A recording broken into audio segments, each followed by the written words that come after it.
교회는 4월 17일 부활주일을 앞두고 전반기 특별 새벽 기도회를 진행하였습니다.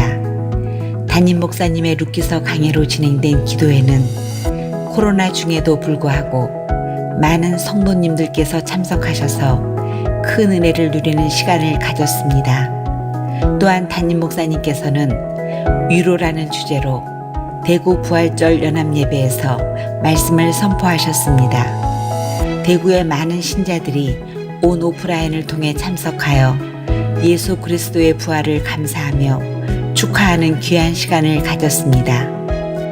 2022년 봄의 절정을 맞아 코로나 확산도 조금씩 잦아들고 있습니다. 각 부서들은 코로나로 인해서 중단되었던 겨울 행사들을 부서별로 진행하였습니다. 영화부, 중등부, 고등부, 청년부서들이 각자 귀한 강사분들과 찬양팀을 초청하여 귀한 시간을 가졌습니다. 코로나로 인해서 지난 2년간 시행되지 못했던 교회 대청소가 4월 23일 진행되었습니다. 교회 대청소가 있는 날 300여 명의 성도님들께서 섬김으로 감당해 주셨습니다. 이제 코로나도 끝이 나 우리가 전에 누렸던 귀한 은혜들을 회복할 수 있는 내일 교회가 되기를 소망합니다. 5월 가정의 달을 맞아 주일학교 부서와 샬롬부에서 각각 어린이 주일과 어버이 주일 행사를 준비 중에 있습니다. 2022년 교회 설립 46주년을 맞아 부흥회와 감사주일이 진행됩니다. 특별히 이번 부흥회에는 3일교회를 담임하시는 송태근 목사님을 강사로 초빙하여 은혜로운 시간을 가질 예정입니다. 성도님들의 많은 참여를 바랍니다.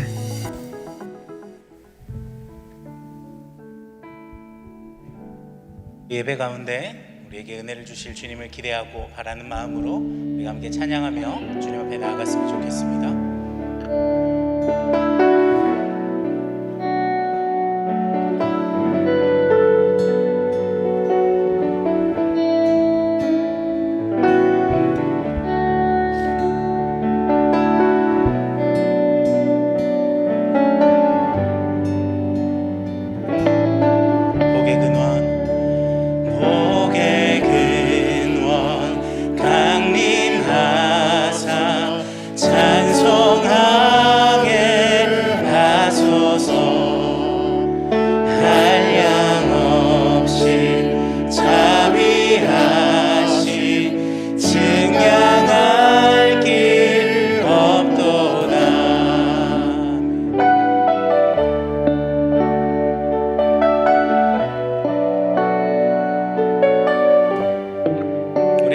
고백할까요? 복의 근원 강림하사 복의 근원 강림하사 찬송하게 하소서 한량 없이 자비하심 증량할 길 없도다 천사들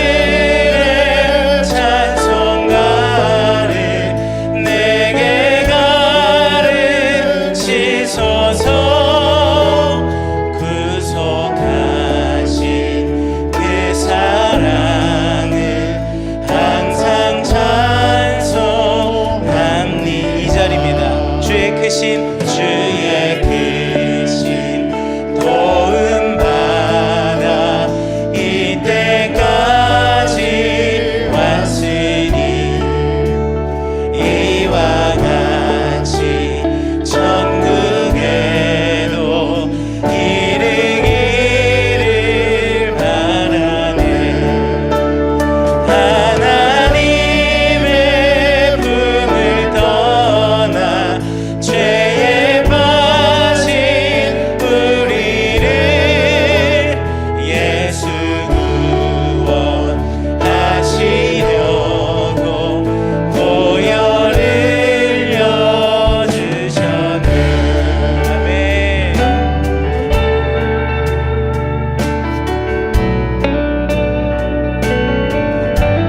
우리 3절 함께 고백할까요?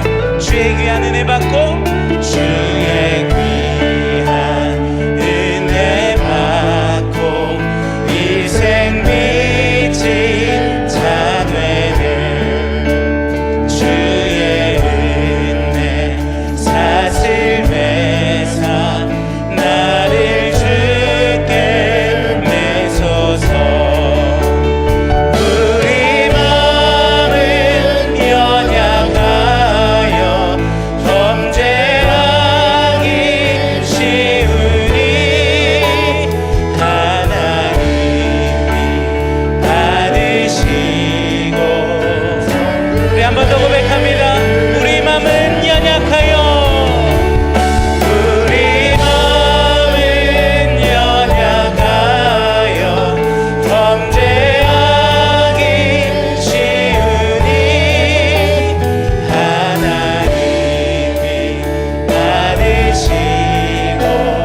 하셔서 우리를 예배를 통하여 우리를 새롭게 하실 주님을 우리가 함께 찬양했으면 좋겠습니다.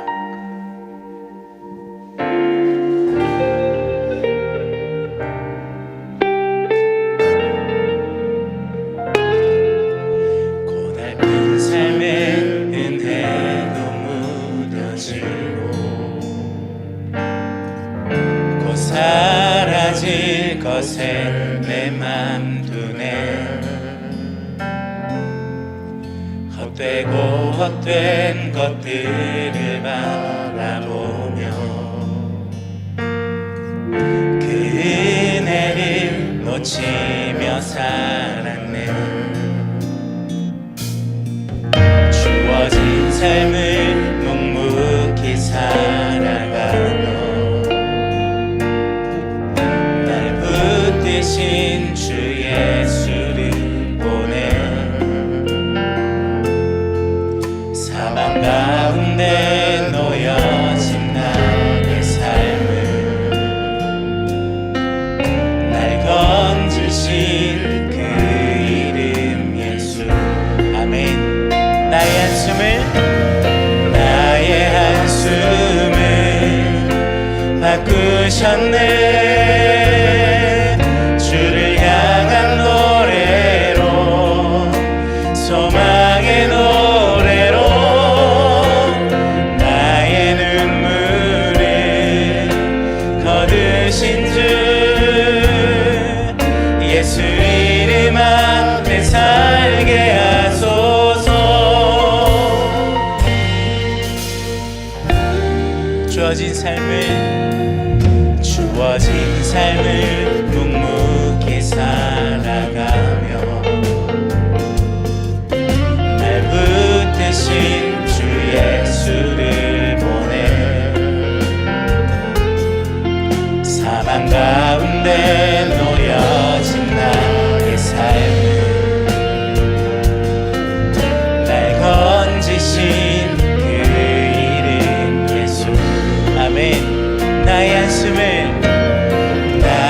한숨을 바꾸셨네. 주를 향한 노래로, 소망의 노래로 나의 눈물을 거두신 주 예수 이름 안에 살게 하소서.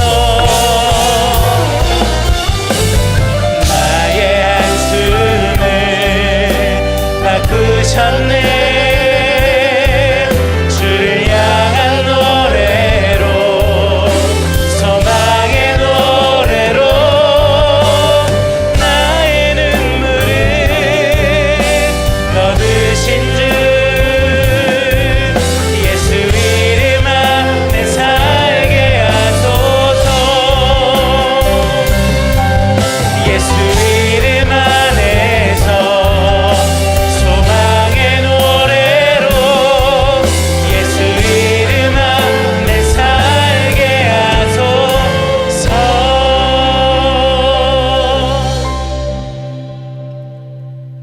하나님은 영이시니 예배하는 자가 영과 진리로 예배할지니라.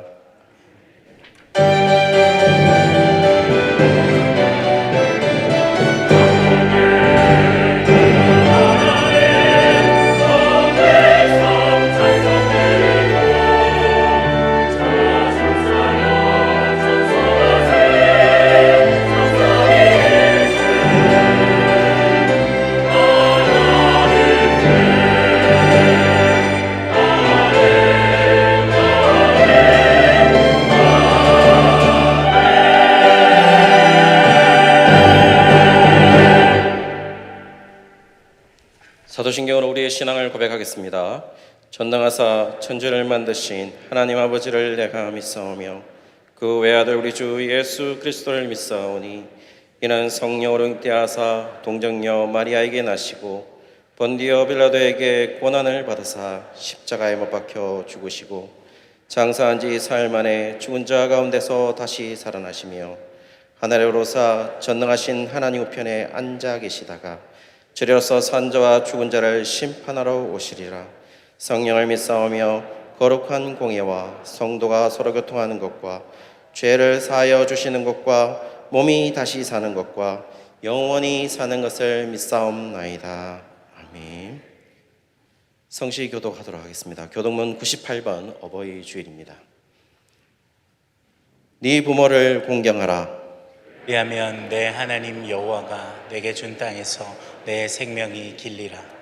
내 아들아, 네 아비의 훈계를 들으며 네 어미의 법을 떠나지 말라. 이는 내 머리에 아름다운 관이요 내 목에 금 사슬이니라. 너를 낳은 아비에게 청종하고 네 늙은 어미를 경히 여기지 말지니라. 내 부모를 즐겁게 하며 너를 낳은 어미를 기쁘게 하라. 자녀들아, 주 안에서 너희 부모에게 순종하라. 이것이 옳으니라. 내 아버지와 어머니를 공경하라. 이것은 약속이 있는 첫 계명이니 이로써 내가 잘 되고 땅에서 장수하리라. 아멘. 자리에 앉으시겠습니다. 찬송가 199장 1절 3절 부르신 후에 안병옥 장로님 나오셔서 기도하시겠습니다.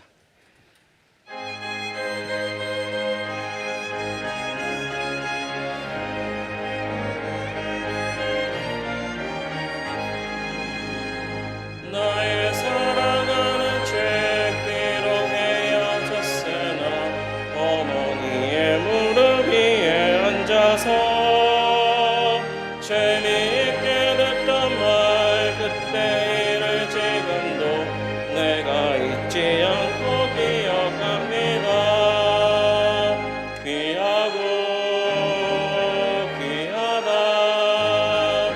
우리 어머니가 들려주시던 재미있게 듣던 말 이 책 중에 있으니 이 성경심이 사랑합니다.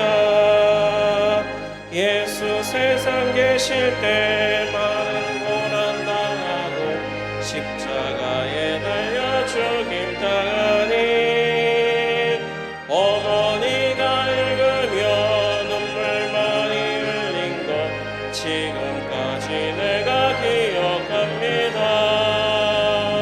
귀하고 귀하다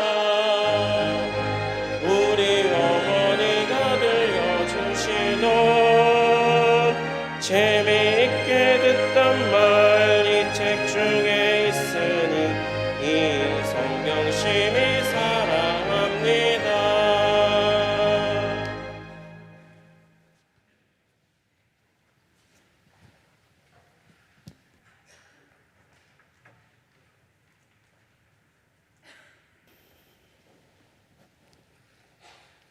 사랑과 은혜가 충만하신 하나님 아버지, 푸르름이 샘솟는 노을, 창조주 하나님의 오묘하신 섭리를 찬양합니다.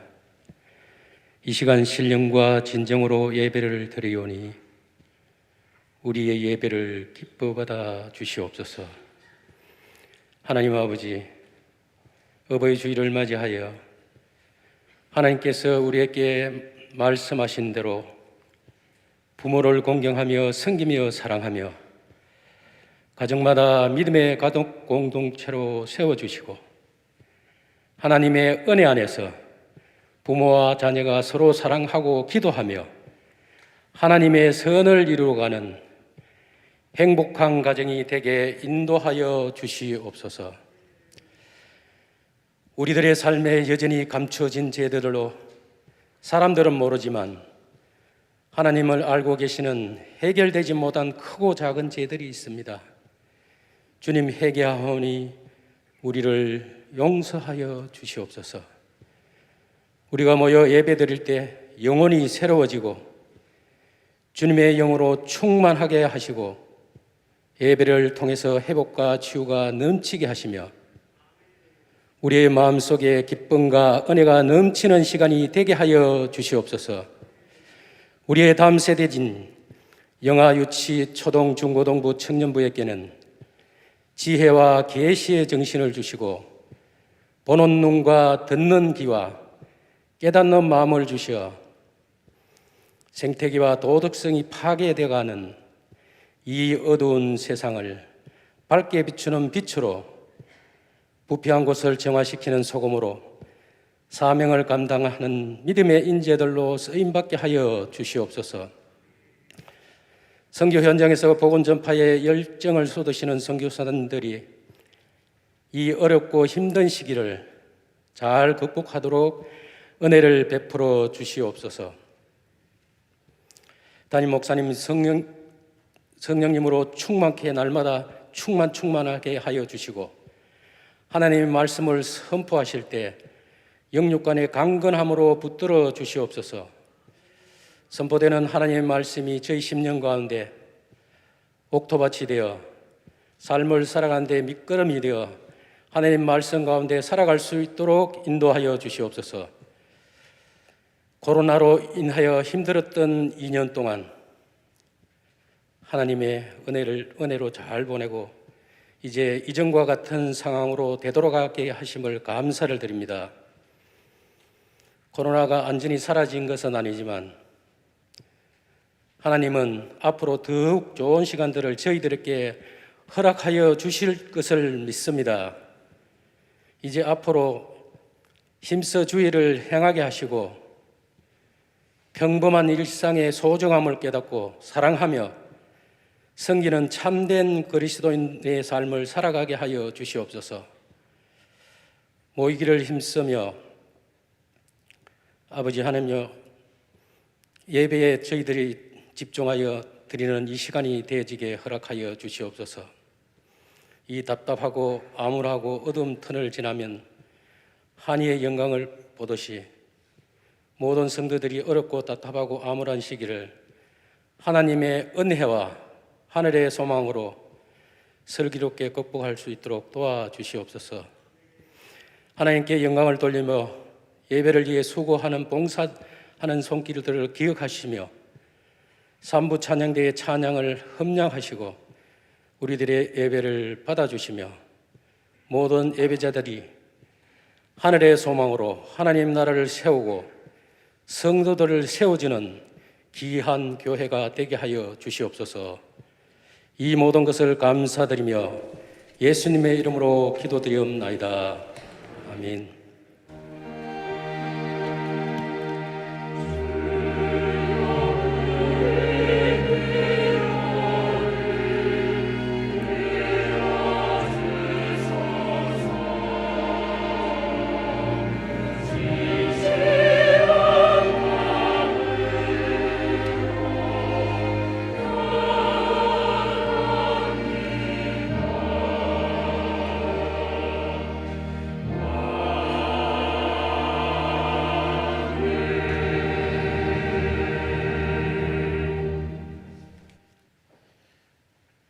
새가족이 등록하셨습니다. 우리 이주은 성도님 주님 안에서 환영합니다. 예배 마치시고 교육 잘 만나 주시기 바랍니다. 교회 소식을 전해드리도록 하겠습니다. 주보 이면을 참조해 주시기 바랍니다. 주일 광고입니다. 오늘 어버이 주일 행사가 있습니다. 3부 예배 후에 본관 2층에서 우리 설릉교구 어르신들을 모시고 식사와 선물을 준비를 했습니다. 그래서 교회 차량은 1시 40분에 출발하도록 하겠습니다. 오늘 이에 따라서 주일 봉사자 점심식사는 한 주 쉬도록 하겠습니다. 내일 교회 주차 에티켓이 주보 오면에 나와 있습니다. 참고해 주시고 주차 봉사자도 2, 3부 시간에 우리가 모집하고 있으니까 많이 이렇게 지원을 해줘서 헌신해 주시기 바랍니다. 문의는 김창수 집사님에게 해 주시기 바랍니다. 주중 광고입니다. 선교 기도회가 수요 기도회 후 비전 202에서 가집니다. 내일 기도학교 7기 6번째 시간이 14일 토요일 오후 8시에 줌으로 진행이 됩니다. 그리고 5월 11일 수요일입니다. 수요일 10시 15분에 대구 극동 방송 라디오에서 사랑의 뜰안이라는 그 방송 프로그램인데요. 우리는 전도회라는 그 타이틀로 우리 교회 권사님, 집사님들이 참여를 하십니다. 그래서 라이브로 참여하시니까 많이 청취해 주시고 문자도 부탁을 드립니다. 그 10시 15분 그 바로 앞 프로그램에는 우리 교회 담임 목사님께서 진행하신 오후 해피데이도 진행되고 있습니다. 함께 청취해 주시기 바랍니다. 예고 광고입니다. 세례 입교반 개강입니다. 15일 주일 오전 11시에 안양교회에서 가집니다. 권성미 전사님에게 문의해 주시고 또 지금까지 세례반에 참여하실 분들은 대비실 로비 게시판이나 권성미 전사님에게 문의해 주시기 바랍니다. 교회 설립 46주년 부흥회를 가집니다. 송태근 목사님을 모시고 삼위교회 담임하시는 송태근 목사님을 모시고 18일 수요일 저녁부터 20일 금요일까지 가집니다. 참여하셔서 많은 은혜 누리시기를 바랍니다. 주보 사면입니다. 주보 사면에 참고해 주시기 바랍니다. 교회 설립 46주년 감사 예배가 22일 주일에 가집니다. 담임 목사님 동정입니다. 창일교회 부흥회를 11일 수요일부터 13일 금요일까지 인도하십니다. 그곳에서도 함께 은혜되는 시간 될 수 있도록 우리 담임 목사님을 위해서도 많이 기도 부탁드립니다. 선교사님 동정입니다. 최승함 박주리 선교사님이 내일 입국하십니다. 나눔의 장입니다. 달서구 노인 종합복지관 주관 홀로 어르신들을 위한 효드림 나눔상자 후원금 50만 원을 지원했습니다. 그리고 주보 오면 예친 소식도 참고해 주시기 바랍니다. 말씀 보도록 하겠습니다. 오늘 우리에게 주시는 하나님의 말씀은 골로새서 1장 9절에서 14절까지의 말씀입니다. 제가 가진 신약성경 324면에 있습니다. 골로새서 1장 9절에서 14절까지의 말씀입니다. 읽기는 9절부터 12절까지 읽도록 하겠습니다. 이로써 우리도 듣던 날부터 너희를 위하여 기도하기를 그치지 아니하고 구하노니 너희로 하여금 모든 신령한 지혜와 총명의 하나님의 뜻을 아는 것으로 채우게 하시고 주께 합당하게 행하여 범사에 기쁘시게 하고 모든 선한 일에 열매를 맺게 하시며 하나님을 아는 것에 자라게 하시고 그의 영광의 힘을 따라 모든 능력으로 능하게 하시며 기쁨으로 모든 견딤과 오래 참음에 이르게 하시고 우리로 하여금 빛 가운데서 성도의 기업의 부분을 얻기에 합당하게 하신 아버지께 감사하게 하시기를 원하노라. 아멘.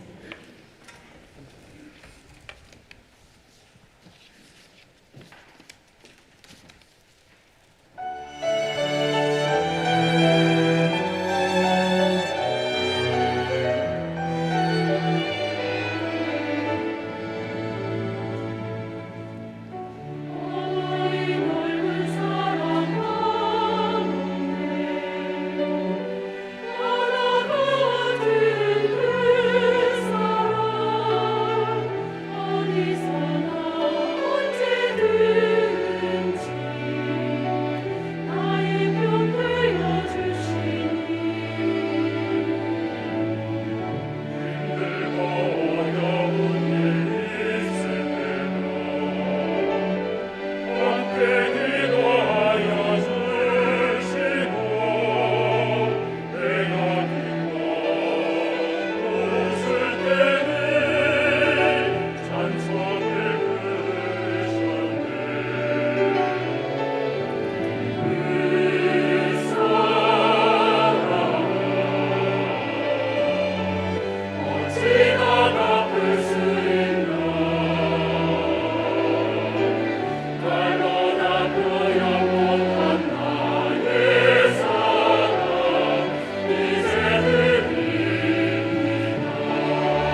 골로새 성도들을 위한 기도라는 제목으로 담임 목사님 말씀 전해 주시겠습니다.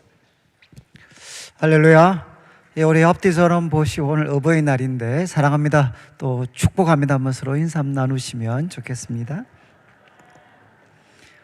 예, 우리 앞에서 김 목사님께서 강구하셨던 것처럼 이제 예배가 좀 정성화되다 보니까 지금 손길이 제일 부족한 곳이 지금 주차입니다. 주차. 그래서 우리 성도님들께서 혹시 이제 마음이 기도하시는 가운데 허락을 하시면 우리 주차에 좀 많이 이렇게 지원을 해 주셔야 될 것 같습니다. 급구입니다. 급구. 그래서 많이 좀 지원을 해 주시면 좋겠습니다. 오늘 우리가 어버이 주일인데 우리 골로새서 말씀을 좀 더 나누면서 우리 어버이날과 관계된 것도 좀 다루려고 하는데 이제 지난주부터 시작을 했습니다. 그래서 이제 골로새서 개요라고 별지를 하나 나누어 드렸는데 그건 꼭 좀 갖고 계시면 좋겠습니다. 그래서 지난주 1절부터 시작을 해서 8절까지 말씀을 나누었는데 이제 1절, 2절은 인사입니다. 인사. 그래서 하나님의 뜻으로 말미암아 그리스도 예수의 사도된 바울이 이제 누구한테 편지하느냐? 골로새에 있는 성도들, 그리고 이제 그리스도 안에 신실한 형제 자매들에게 편지를 합니다. 그리고 무엇을 빌어주는가 하면 은혜와 평강, 받을 만한 자격이 없는 자들에게 베풀어 주시는 그 하나님의 호의와 사랑, 그리고 이 은혜가 주어질 때 우리들의 삶에는 내면의 적대감이 무너지고 사랑으로 이렇게 연합되게 되는 평강이 우리에게 주어지게 됩니다. 그리고 3절부터 시작을 해서 이제 6절까지는 이제 바울이 골로새 성도들, 한 번도 얼굴을 본 적이 없는 골로새 성도들 때문에 자기가 감사를 드린다.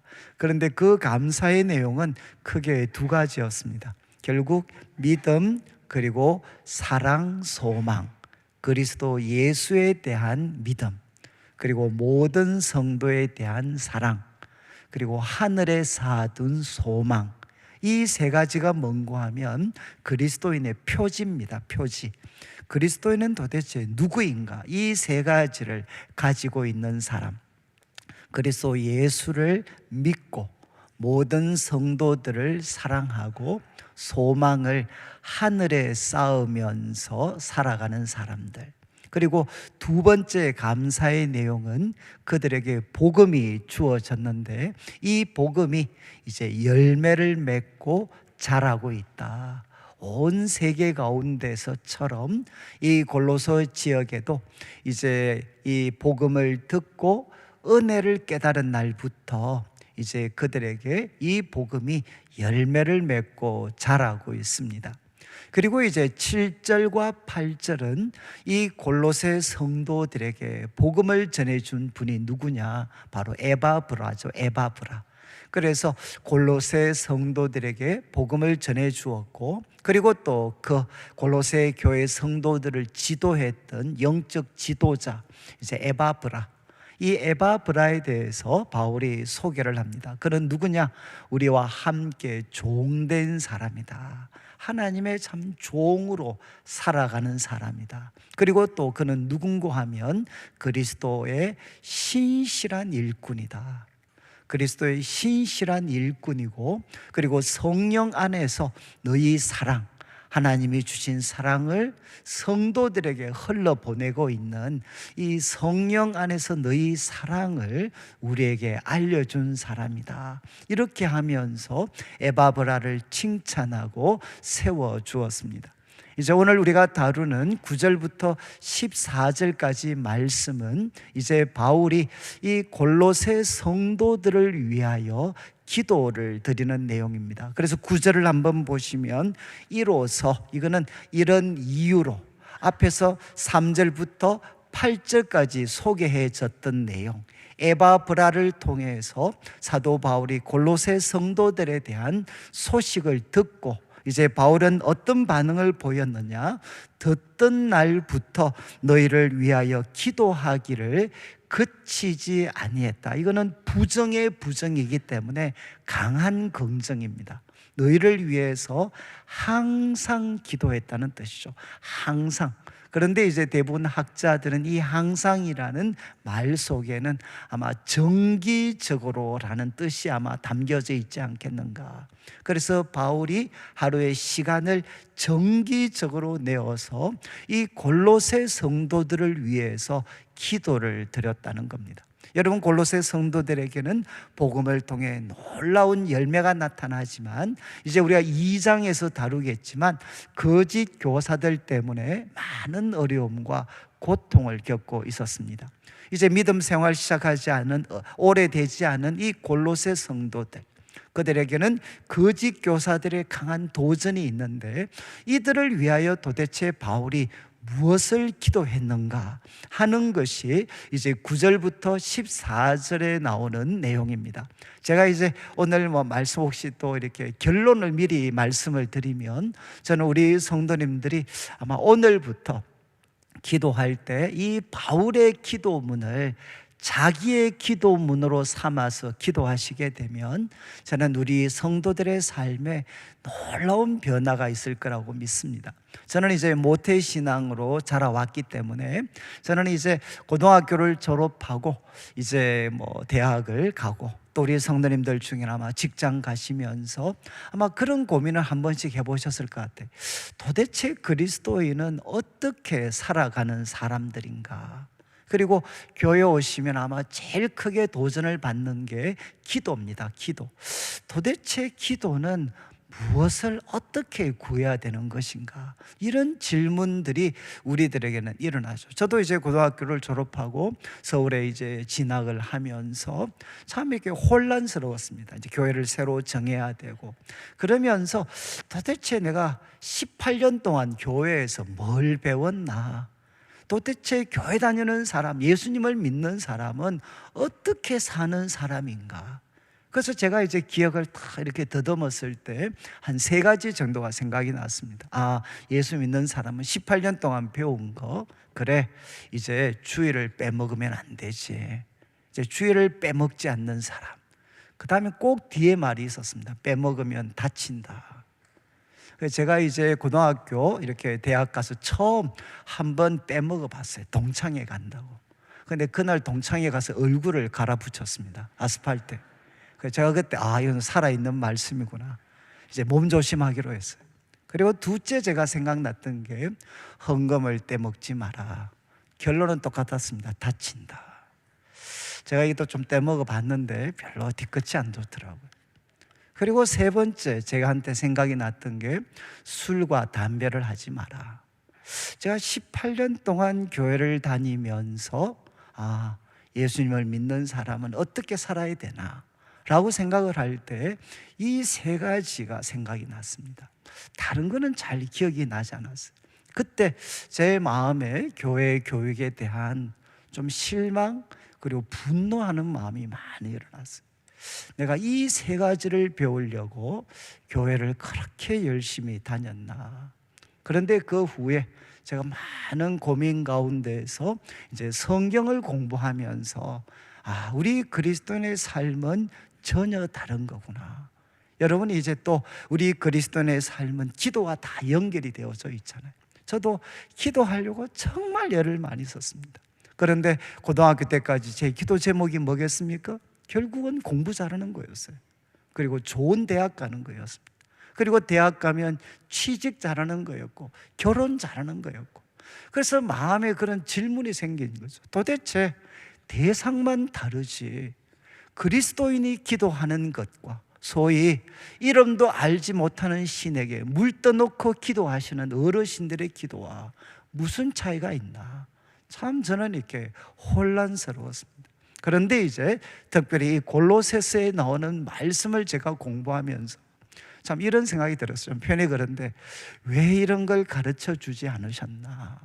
여러분, 우리 삶의 모든 영역에서 정말 큰 진보가 있으려면 제일 쉬운 방법은 무엇이냐? 대가에게 배우는 것입니다. 대가, 마스터들에게 배우는 거죠. 운동 잘할 수 있는 방법이 뭐겠습니까? 각 분야의 마스터에게 배우는 거죠. 그렇다면 기도도 여러분 잘할 수 있는 방법은 무엇이냐? 마스터, 대가들에게 배우는 거죠. 대가. 여러분 기도의 마스터가 누구겠습니까? 말할 필요도 없이 예수님이시죠. 그래서 우리 그리스도인들은 특별한 일이 없으면 가장 많이 기도하는 게 무엇입니까? 주기도문이죠. 이렇게 기도해라. 주님이 가르쳐 주셨던, 아마 청년들이 제일 좋아하는 기도가 주기도문이죠. 이유가 무엇이죠? 이거 하고 나면 집에 갈 수 있으니까. 예? 여러분 참 제가 이렇게 수도원 제가 이렇게 공부를 해보니까 수도원 초년병들한테는 하루에 3만 번씩 믿거나 말거나입니다. 3만 번씩 주기도문을 외우게 하더라고요. 이 불가능한 숫자죠. 그렇지만 이유가 무엇일까요? 이것이 우리 그리스도인의 기도와 삶을 결정짓는 가장 중요한 기도이기 때문에 그렇습니다. 그런데 이제 예수님과 비견할 수는 없지만 이 사도 바울의 기도, 이 기도 속에는 무엇이 있느냐? 기도뿐만 아니라 우리 그리스도인의 삶이 이 기도 속에 다 담겨져 있습니다. 그래서 저는 이 9절부터 14절까지 나오는 이 기도는 아마 바울의 기도 가운데서도 가장 대표적인 기도입니다. 가장 체계적인 기도입니다. 저는 우리 성도님들이 이 기도를 자신의 기도로 좀 만들어 가시면 좋겠습니다. 그래서 이 기도는 먼저 좀 설명을 드려야 될 것 같은데, 우리 9절 후반부에 보시면 이게 본 기도 제목은 딱 하나입니다. 기도 제목은 하나. 기도 제목은 뭔고 하면 하나님의 뜻을 아는 것으로 채워지게 해 주십시오. 이게 여러분 바로 기도 제목 하나입니다. 하나님의 뜻을 아는 것으로 가득 채워지게 해 주십시오. 여기 채운다라는 말은 뭔가 하면 충만이라는 뜻입니다. 충만. 하나님의 뜻을 아는 그 지식으로 바로 충만하게 해 주십시오. 그런데 10절 후반 10절을 한번 보시죠. 하나님의 뜻을 아는 것으로 가득 채워지게 되면 목적이 뭐냐? 목적. 그 기도를 드리는 목적이 뭔고 하면 주께 합당하게 행하여. 여러분, 내 기준에 합당한 게 아니고 우리가 주인으로 모신 바로 예수님, 그 예수 그리스도께 합당하게 행하여서 이어지는 말씀 범사에 기쁘게 하고, 이거는 뭔가 하면 모든 것을 기쁘게 하고, 모든 것을 누구를 기쁘게 하는 겁니까? 바로 주님을 기쁘게 하는 거죠. 모든 것을 주님 기쁘게 할 수 있도록, 이게 기도 제목입니다. 정리를 하면 여러분, 하나님의 뜻, 바울의 기도는 골로새 성도들을 위해서 골로새 성도들이 하나님의 뜻을 아는 것으로 가득 채워지게 해 주십시오. 그래서 주님께 합당하게 행한다는 것은 걸어가다라는 뜻입니다. 주님께 합당하게 걸어갈 수 있도록, 그래서 모든 생활이 바로 주님께 기쁨이 될 수 있도록 해 주십시오. 이것이 바울 기도의 핵심입니다. 핵심. 그리고 이어지는 네 가지 내용은 무엇이냐? 우리 번역은 좀 선명하지가 않은데 전부 다 영어나 원문이나 영어를 보면 네 가지 현재 분사가 나와요. 분사. 첫 번째 분사는 무엇이냐? 열매 맺음으로. 모든 선한 일에 열매를 맺으면서, 첫 번째 분사. 두 번째 분사는 무엇이냐? increasing. 하나님을 아는 것에 자라가면서,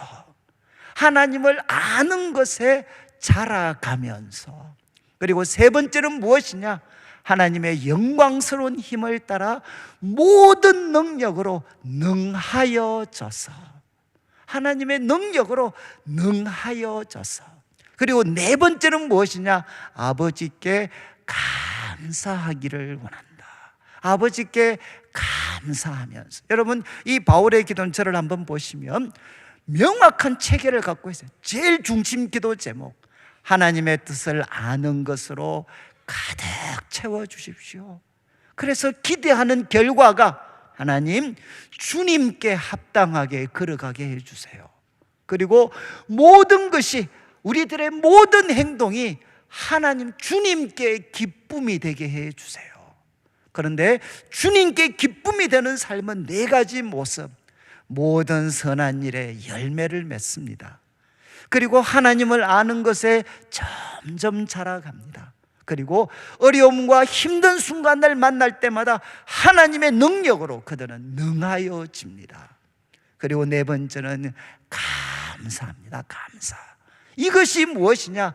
바울이 기도했던 우리 골로새 성도들의 모습이고, 이것이 바로 우리들의 모습이 되어야 되는 거죠. 다시 이제 9절 후반부 한번 보십시오.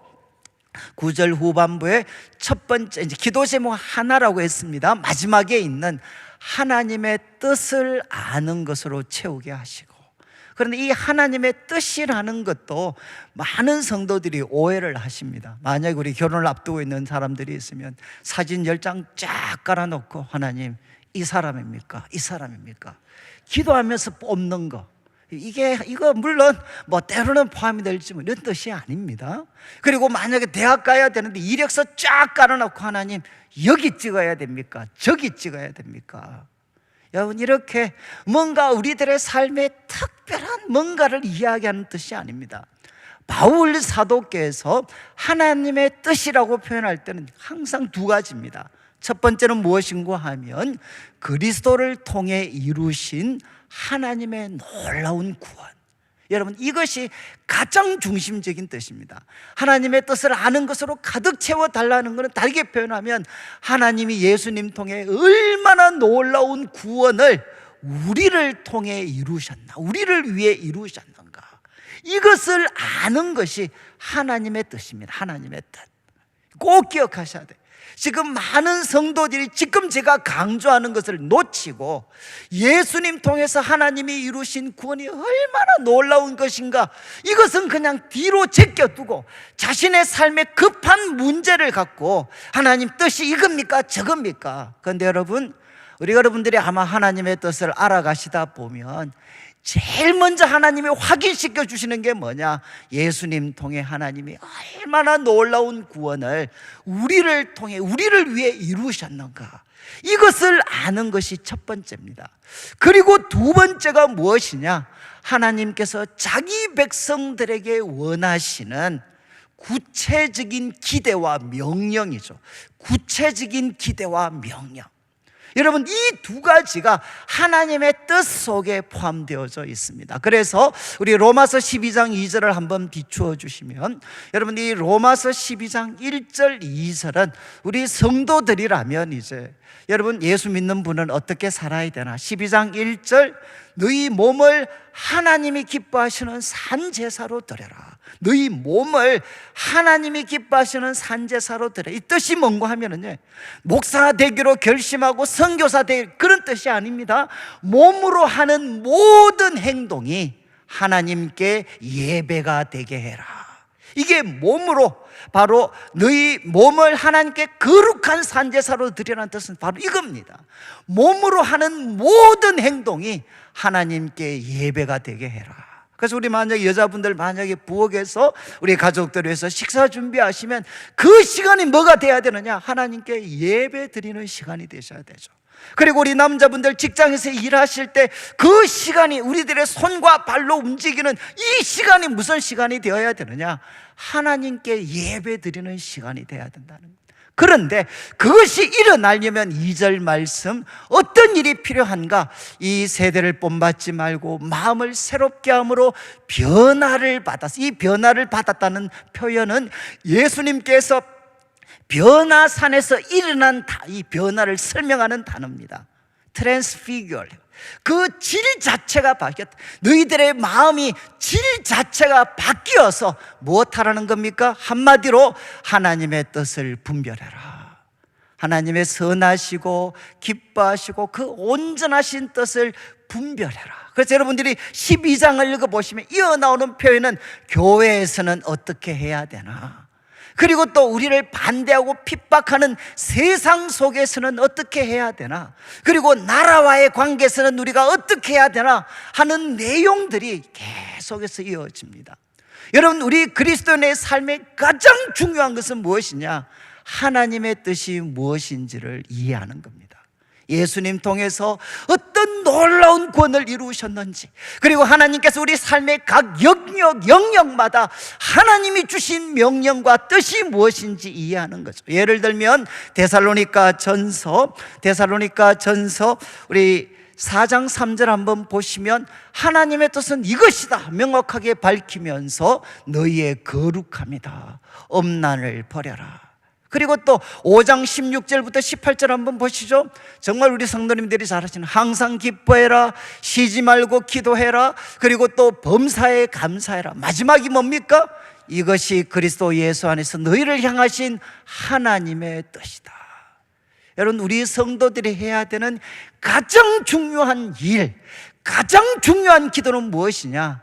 하나님의 뜻을 아는 것으로 여러분이 가득 채워지는 것입니다.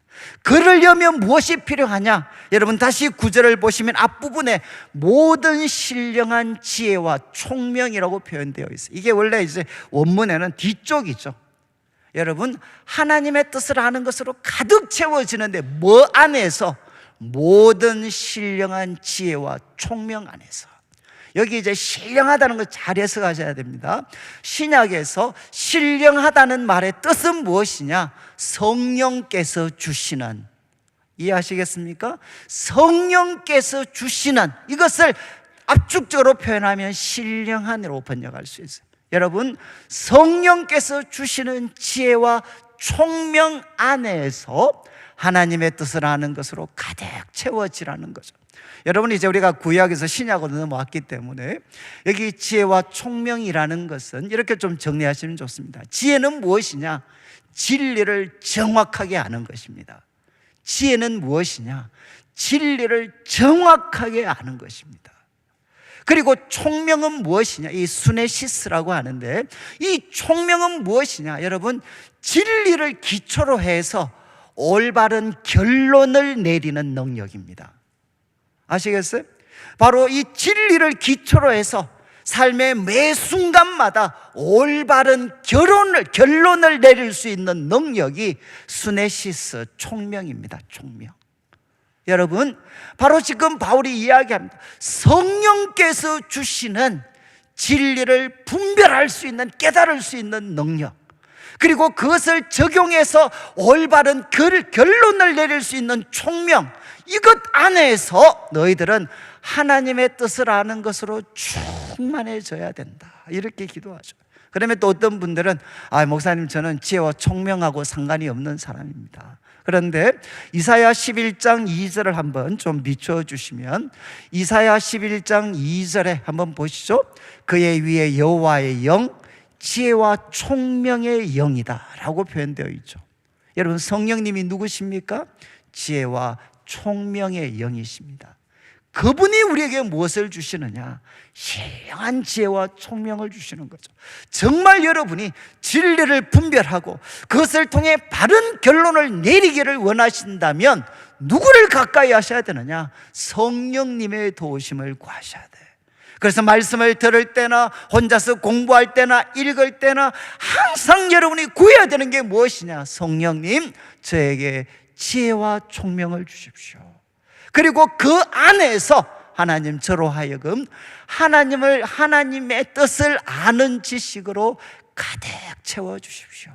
여러분, 하나님의 뜻을 아는 지식으로 가득 채워질 때 10절을 보시죠. 이제 지식 자체가 목적이 아닙니다. 10절, 이 지식으로 채워졌을 때 우리는 무엇을 알 수 있느냐? 주님께 합당하게 행할 수 있습니다. 이거는 주님께 어울리는, 내 기준에 합당한 게 아니라, 사람들의 눈에 합당한, 기준에 합당한 게 아니라 주님의 기준에 합당하게 행한다는 것은 걸어갈 수가 있습니다. 여러분, 주님의 뜻이 무엇인지를 알아야 우리는 무엇을 알 수 있느냐? 주님의 기준에 부합되는 삶을 살아갈 수가 있죠. 그래서 범사의 모든 것이 주님을 기쁘게 기쁘게 하는 삶이 될 수가 있다는 겁니다. 그래서 바울은 이제 이 메인 기도 제목이죠.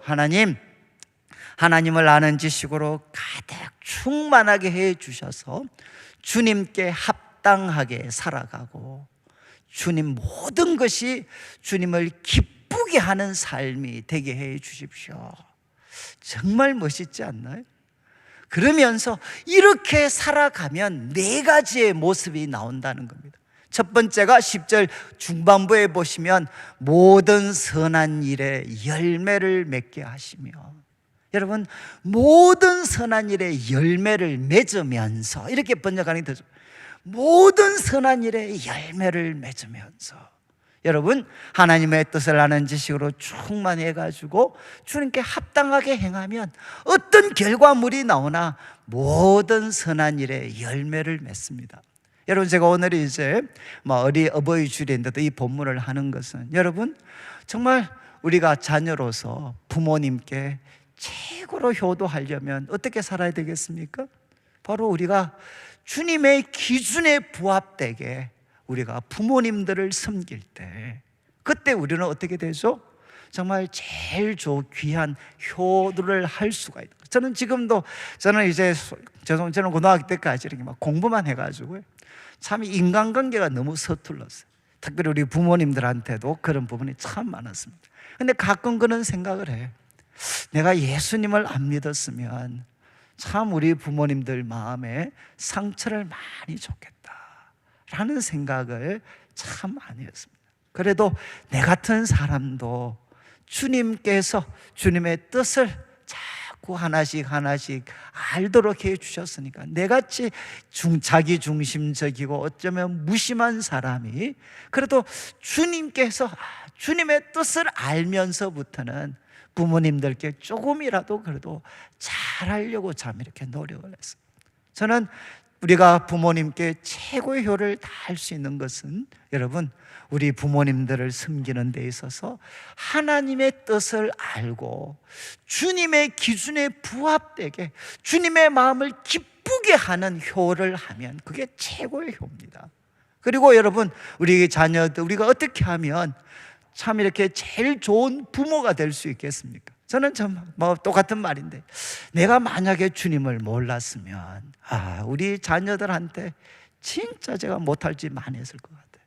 그런데 예수님을 만났으니까, 그리고 하나님의 사랑을 알았으니까, 그리고 하나님의 오래 참으심, 하나님이 나를 어떻게 대해 주셨는지 그 사랑들을 조금씩 배웠기 때문에 부족하더라도 우리 자녀들에게 하나님이 베푸신 그 사랑을 조금이라도 흘려보내려고 노력을 했으니까, 그나마 저는 이제 우리 자녀들과 그나마 좀 관계를 유지할 수 있었다. 여러분 우리 부모님들, 우리가 효도하고 우리가 또 좋은 부모가 되는 최선의 길은 무엇이냐? 여러분 하나님의 뜻을 아는 지식으로 충만해져서 하나님께, 하나님의 뜻에 부합되는 부모와 자녀들이 되면 그게 최고의 길이죠. 최고의 길. 그래서 여러분 모든 선한 일에 열매를 맺는다. 참 이것들이 보면 언어가 그냥 순한 논리 같기는 한데, 여러분 성경에서 선하다는 것은 무엇이냐? 하나님 뜻에 부합되는 겁니다. 하나님 뜻에 부합되는 것, 그게 제일 좋은 열매입니다. 하나님의 뜻을 아는 것으로 가득 채워져서 우리들의 삶이 주님의 기준에 부합되고 주님께 기쁨이 되면, 여러분 우리들의 삶은 모든 영역에서 선한 열매를 맺게 되는 거죠. 가정에서도 선한 열매를 맺고 우리 직장에서도 선한 열매를 맺고. 만약에 제가 목사잖아요, 목사. 그런데 제가 정말 주님과 인격적으로 교제하는, 하나님의 뜻을 아는 이런 것들을 배우지 못했으면, 제 같은 사람이 목사가 됐으면 얼마나 끔찍한 일이 일어났겠습니까? 그런데 주님을 알아가니까, 그래도 저같이 부족한 사람이 하나님께서 하나님의 뜻을 알려주시고 하나님의 마음을 알려주시니까, 제 같은 사람도 부족하지만 조금씩 그 뜻을 따라 살 때 선한 일에 정말 열매를 맺는 일이 생길 수 있는 거죠. 그리고 또 바울이 이야기합니다. 이어지는 우리 10절 마지막을 보시면 하나님을 아는 것에 자라게 하시고. 여러분, 언제 하나님을 아는데 자랄 수가 있습니까? 바로 순종할 때, 하나님의 뜻, 그 뜻을 알아서 주님께 주님의 기준에 맞게, 그리고 주님이 기쁨이 되는 방법으로 살아가면, 순종하면 어떻게 되느냐? 하나님을 더 사랑하게 됩니다. 제가 조금 이렇게 말씀을 드리면, 혹시 자기가 하나님을 사랑하는 것에 자라지 못하면, 여러분 자라지 못하는 것 같으면, 이 말씀을 통해서 말씀을 드리면 여러분이 순종하고 있지 않기 때문입니다. 하나님을 아는 것에 잘하고 싶은 마음도 없고 순종하지 않으니까 하나님을 아는 것의 성숙과 변화가 나타날 수가 없는 거죠. 바울은 이야기합니다. 하나님의 뜻을 아는 지식으로 가득 채워서 주님께 합당하게 행하고 모든 일이 주님께 기쁨이 되면 우리는 하나님을 아는 것에 자라가게 됩니다. 그리고 세 번째 11절은 참 긴데 11절 한번 비추어 주시죠. 11절의 핵심적인 내용은 무엇이냐? 모든 능력으로 능하게 하시며, 저게 본래 현재 분사입니다. 모든 능력으로 능하여지면서, 수동태입니다. 모든 능력으로 능하여지면서. 그런데 여러분, 그 근원이 무엇이죠? 그의 영광의 힘을 따라, 하나님의 능력, 그 하나님의 영광스러운 능력과 힘으로부터 주어지는 모든 능력. 여기 능력은 두나미스입니다. 두나미스, 다이너마이트와 같은 폭발력을 가진 영광스러운 그 하나님의 힘, 그 하나님의 힘을 따라 너희들에게 주어지는 그 모든 능력으로 너희가 능하게 되면서. 여러분, 이것이 주님께 합당한 삶의 모습이죠. 그래서 주님이 주시는 능력으로 강하여지면 어떤 일이 생기느냐? 기쁨으로 모든 견딤과 오래 참음에 이를 수가 있습니다. 여기에 여러분, 모든 견딤이라는 것, 이 견딤이라는 것은 이 헬라어로 보면 히포모네입니다. 히포모네. 이것은 무엇과 긴장이냐? 불가능해 보이는 상황입니다. 여러분, 우리들의 상황을 뜻해. 정말 우리 힘으로는 도저히 넘어설 수 없을 것 같은 고된 상황, 이게 이제 이 상황 속에서도 하나님이 능력을 주시면 견디고 인내할 수 있다는 거죠. 그러면서 무엇할 수 있느냐? 여전히 믿음과 소망과 사랑의 삶을 살아갈 수가 있습니다. 여러분, 그리고 또 뒤에 나오는 오래 참음은, 이거는 이제 마크로티미아라고 해서 무엇과 긴장이냐? 불가능해 보이는 사람입니다. 불가능해 보이는 사람. 앞에 나오는 견딤은 상황과 관계가 된 거라면, 오래 참음, 저 단어는 사람과 관련된 단어입니다. 우리 성도들이 살아가면서 제일 힘든 게 무엇이죠? 어려운 상황. 또 하나가 무엇입니까? 사람 때문이잖아요. 사람 때문에. 그런데 그때 바로 영광의 힘을 따라 하나님이 주시는 능력으로 강하여지면 어떻게 되느냐? 기쁨으로, 여러분, 우리는 견딤과 오래 참음에 이룰 수가 있다는 거죠. 제일 마지막 단어가 기쁨입니다. 기쁨. 기쁨. 이게 그리스도인의 삶의 신비죠. 바로 우리가 하나님 앞에 기도해서 바로 지금 저가 처한 상황, 그리고 저를 힘들게 하는 사람을 하나님의 눈으로 바라보게 되면 전혀 새로운 눈이 열리게 돼. 저 인간이 나를 망치는 것 같고 이 상황이 나를 죽이는 줄 알았는데 그 상황 배후에 주님께서 계시고, 그리고 우리를 연단하시고 단련하셔서 마침내 정금같이 나오게 하시는 하나님의 놀라운 뜻들이 담겨져 있다라는 것을 깨닫게 되면, 여러분, 우리는 기쁨으로, 사람이 아무리 힘들게 해도, 상황이 아무리 어렵게 해도 우리는 믿음, 소망, 사랑으로 견디고 인내할 수가 있습니다.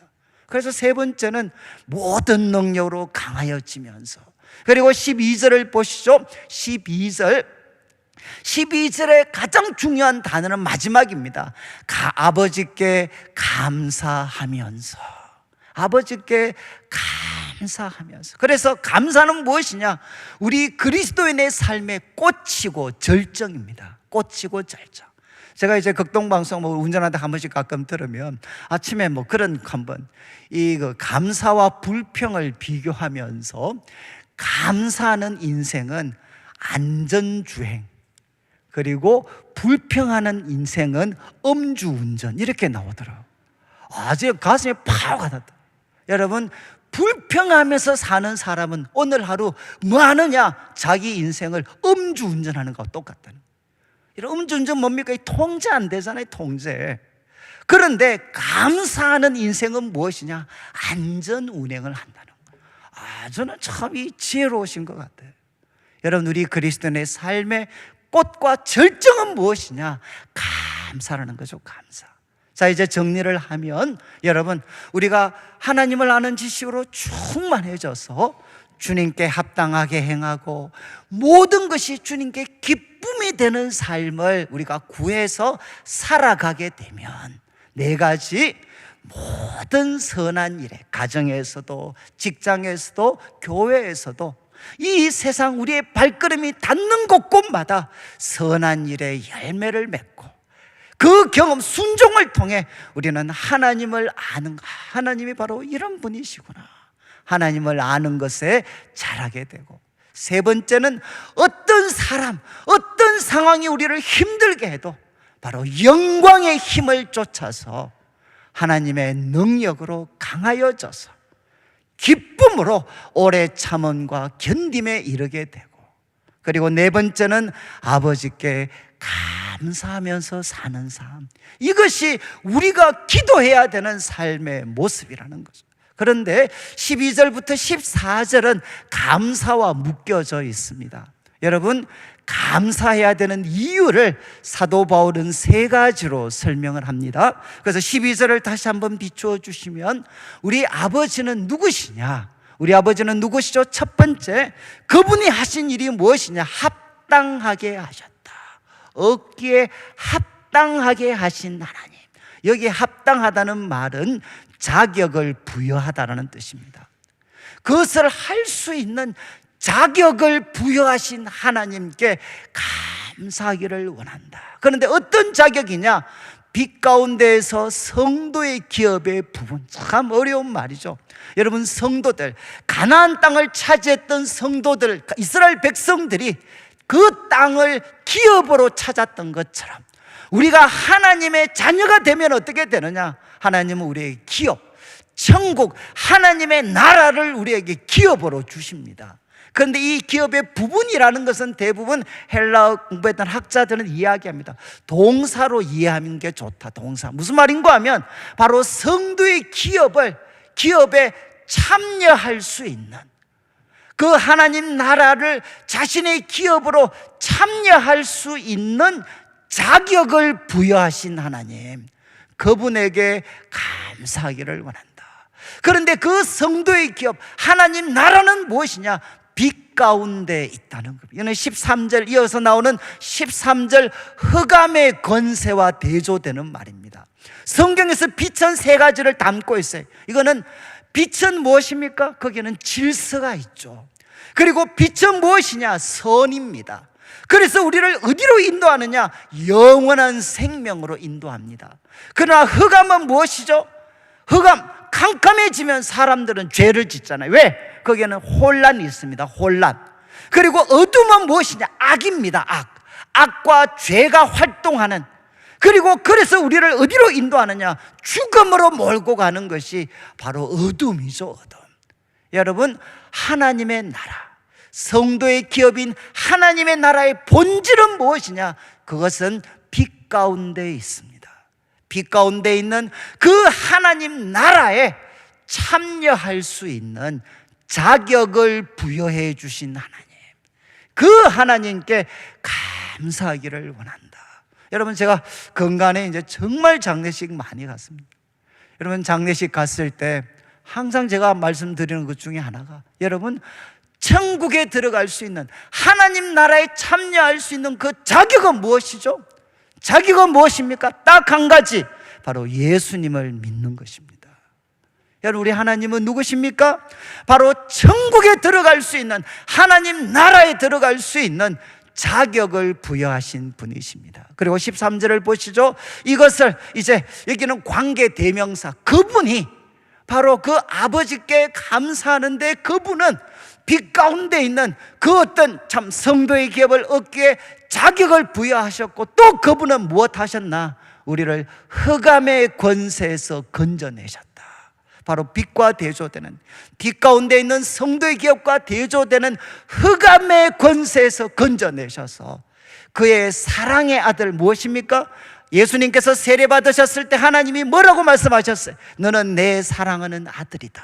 바로 그 표현이죠. 그의 사랑의 아들의 나라로 옮기셨다. 쉽게 표현하면 그리스도의 나라, 그리스도가 왕이신 나라로 우리를 옮겨주셨습니다. 이것이 무엇이죠? 감사의 제목이죠.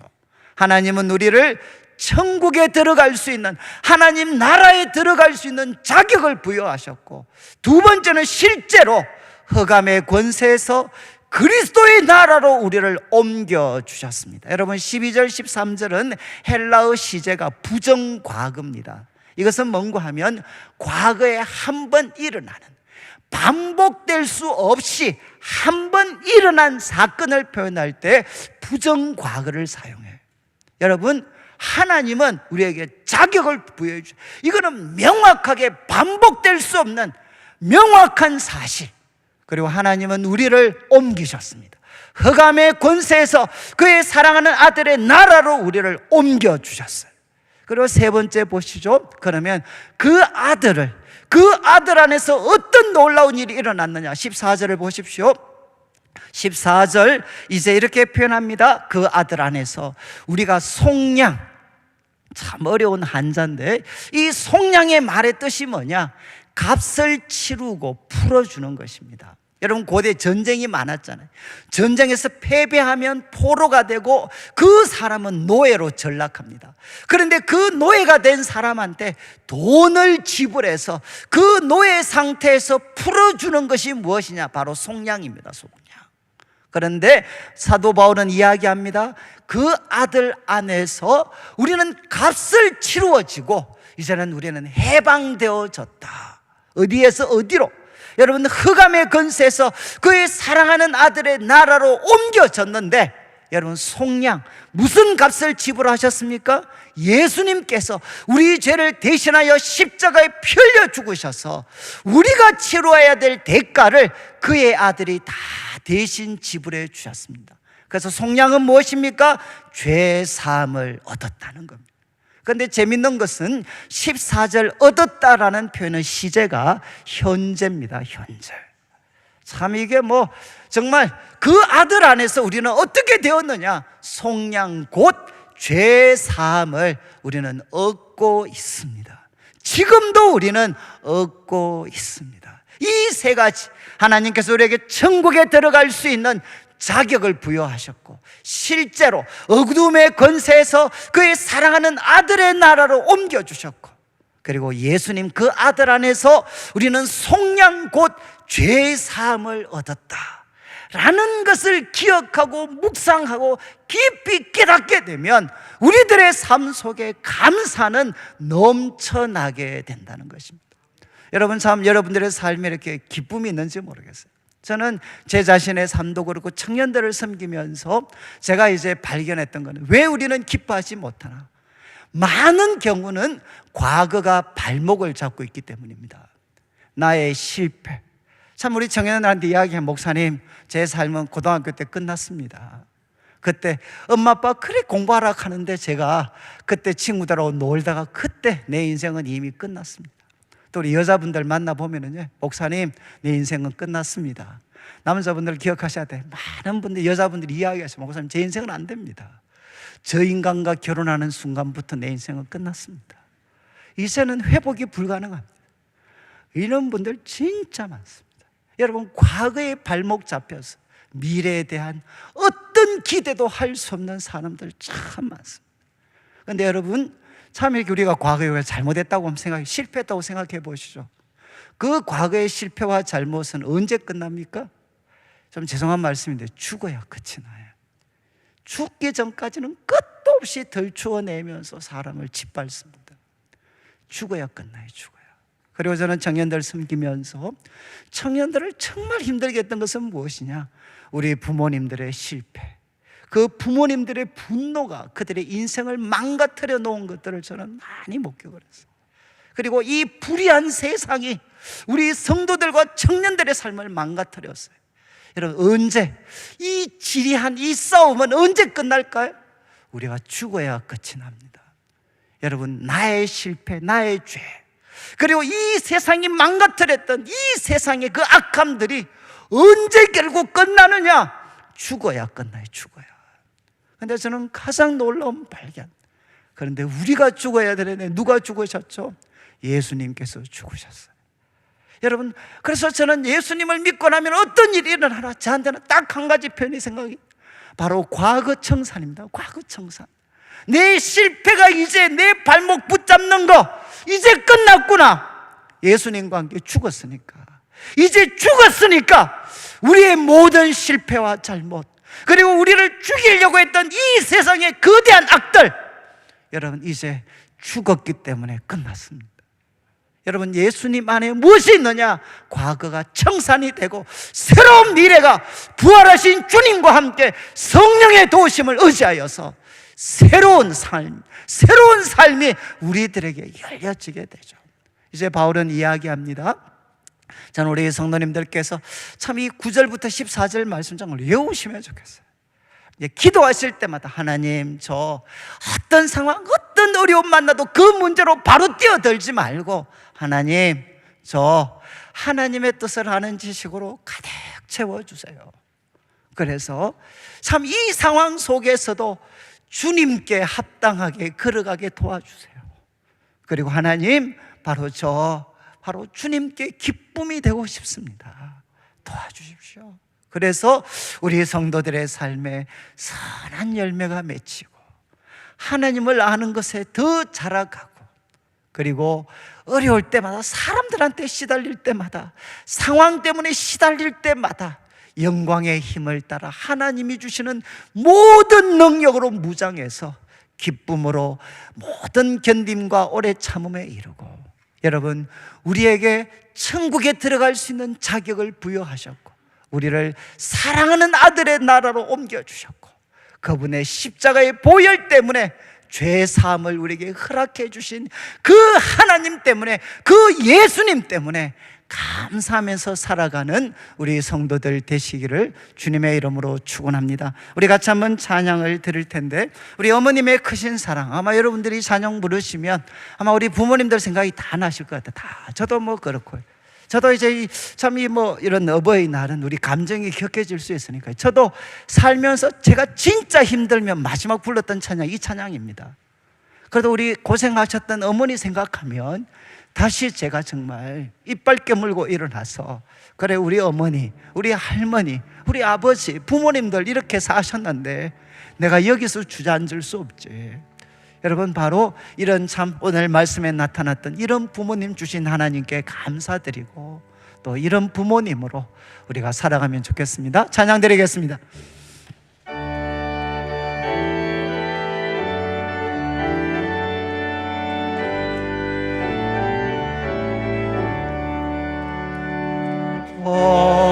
어머님의 넓은 사랑, 귀하고도 귀하던 그 사랑이 언제든지 너의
같이 일어나셔서 제가 헌금을 위해서 기도드리고 축도로 예배를 마무리하겠습니다.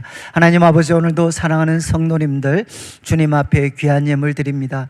이 물질 속에 담겨져 있는 우리 성도들의 눈물과 기도와 땀, 믿음과 사랑의 고백을 연락하시고 먼저 주의 나라와 의를 구하는 주의 백성들에게 약속하신 대로 모든 것을 더하여 주시옵소서. 우리에게 귀한 부모님을 허락하셨고 그 부모님들의 기도와 헌신과 사랑 가운데 오늘의 우리가 있었습니다. 하나님 아버지, 우리 부모님들 하나님께서 기억하셔서 정말 노년에 강건하실 수 있도록 도와주시고 어디에 계시든지 간에 성령께서 그 마음을 어루만져 주시옵소서. 또 많은 분들은 하나님 나라에 계십니다. 하나님과 함께 계시는 우리 부모님들을 기억하며 하나님 이 믿음의 길 잘 걸어갈 수 있도록 도와주옵소서. 하나님의 뜻을 아는 것으로 가득 채워주시고 주께 합당히 행하여 하나님 우리 부모님들에게는 아버지여 효도 다하는 귀한 자녀들이 되고 우리 다음 세대에게는